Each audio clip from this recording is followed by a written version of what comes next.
It's been 2 years since the figure known as the Batman has been on the scene of Gotham City. In that time, crime has steadily declined, but it's still a rampant part of Gotham City. In the midst of this chaos and anarchy arises a figure who is taking out central figures in Gotham City, from police commissioners to politicians to billionaires. This figure leaving riddles, mysteries, and clues to his true origins and true reasoning center around not only himself and his motives, but also of Batman and Bruce. Batman needs to find out who the Riddler is, why he's after these people, and what his endgame is before it's too late.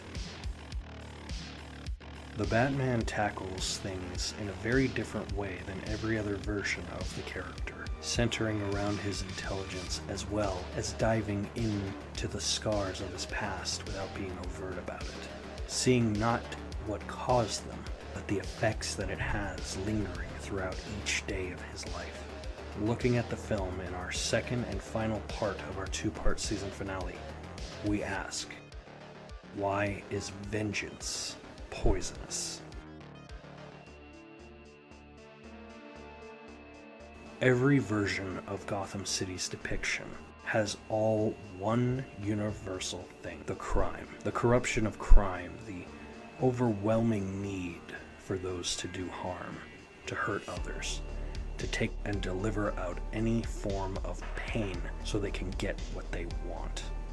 This crime is rampant, from little petty theft all the way until murder. And much like all crime, it centers around pure gluttony, pure need, power, things of want that everyone needs, will sacrifice, will kill, will harm for.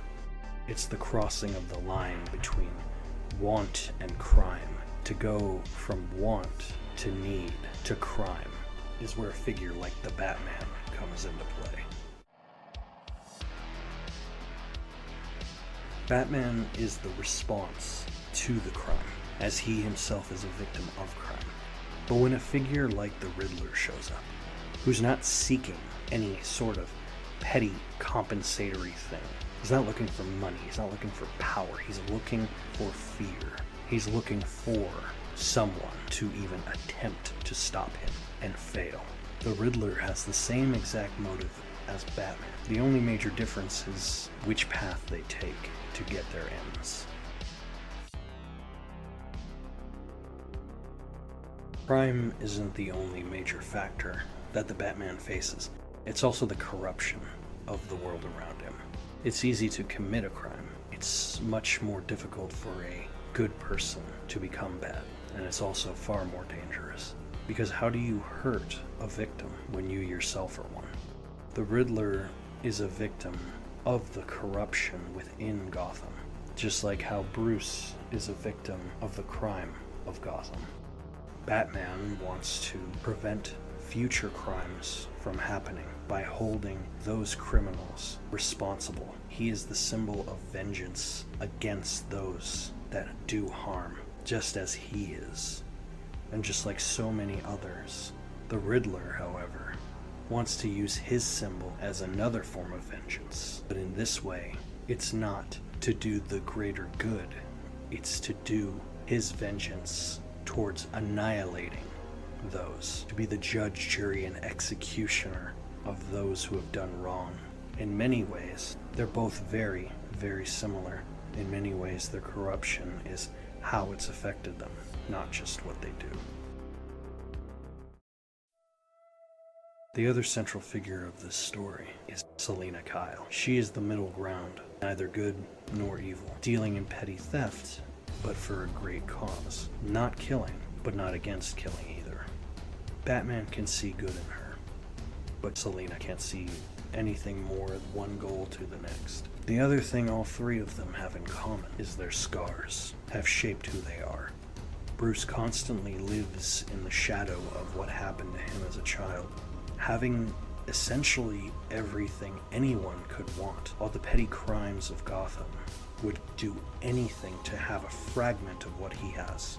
Butler, a mansion, all the wealth he could ever need, anything at his disposal. Yet he's empty because he never wanted any of it. He has no gluttony for anything.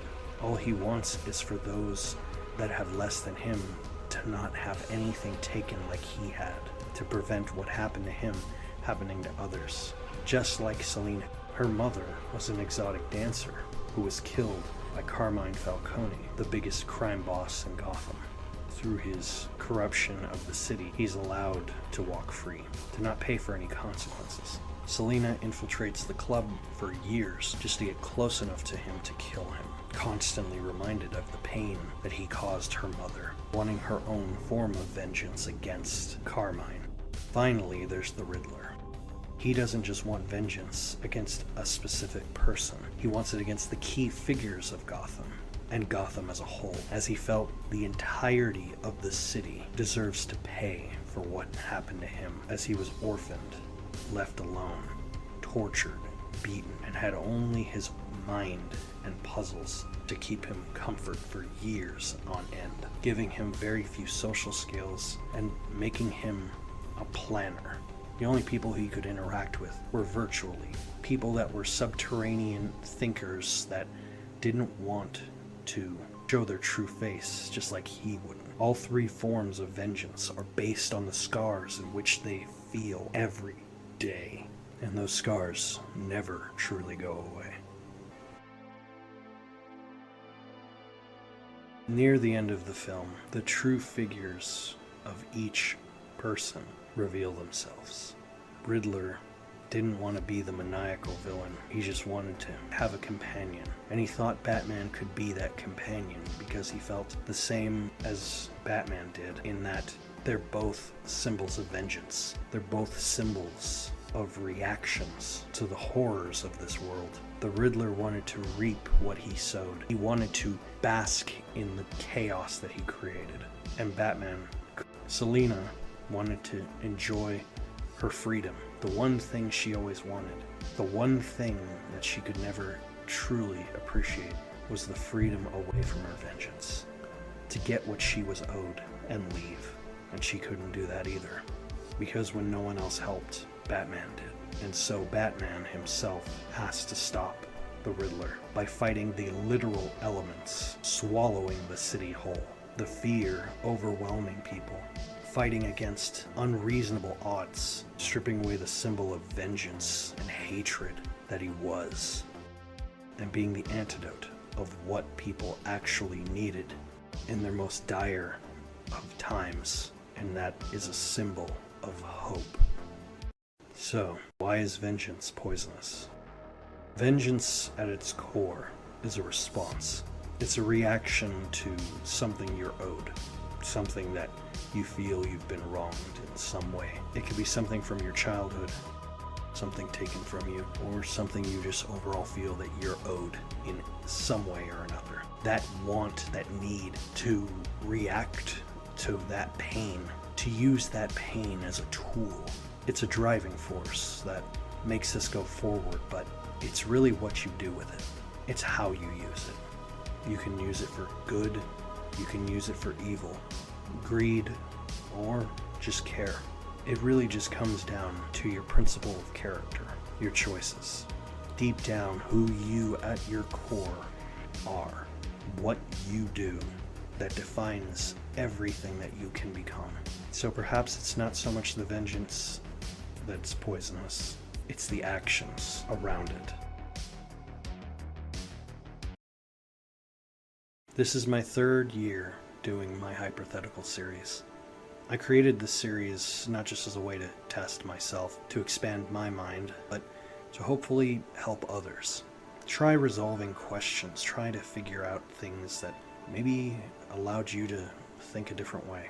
The first season reflected on people's appreciations of things that they liked. The second season was the duality of nature between one parallel to another.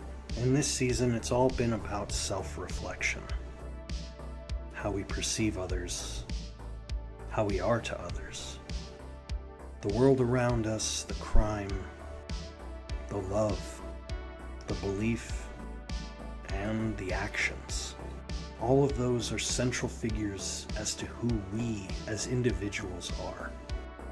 Looking inward to find a solution.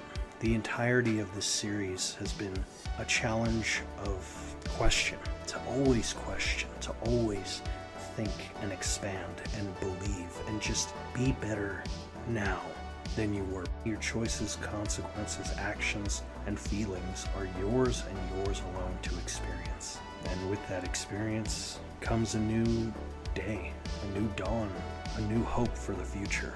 And ultimately, it's your decision to make of it what you want. I hope to see you again next year, my friends. Till then, remember, they're not answers, they're hypotheticals.